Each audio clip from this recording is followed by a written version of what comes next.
Pembatasan kendaraan barang untuk kelancaran arus mudik dan arus balik Natal dan Tahun Baru mulai diterapkan Kamis 20 Desember 2024. Kendaraan barang non-sembako dilakukan pembatasan operasional melintasi Jalan Denpasar Gilimanuk.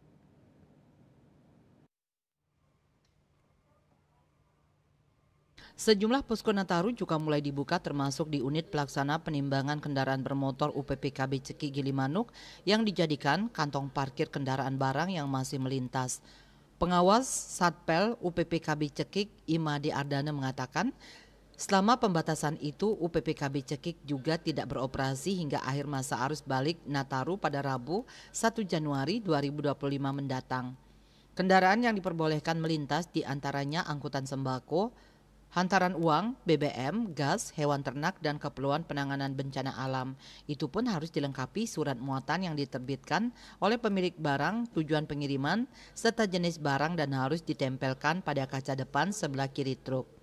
Kendaraan yang dilakukan pembatasan operasional diantaranya kendaraan barang dengan sumbu 3 atau lebih, mobil barang dengan tempelan dan gandengan, kendaraan barang angkut hasil tambang dan bahan bangunan. Selain di ruas jalan Denpasar Gilimanuk juga berlaku di sejumlah jalan nasional atau jalur mudik Nataru di Pulau Jawa.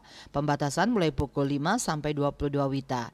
Selama UPPKB tidak beroperasi, selain untuk kantong parkir kendaraan barang yang melanggar juga difungsikan untuk rest area. Dari pengamatan Selasa, arus kendaraan barang masih cukup padat yang melintas Jalan Denpasar Gilimanuk.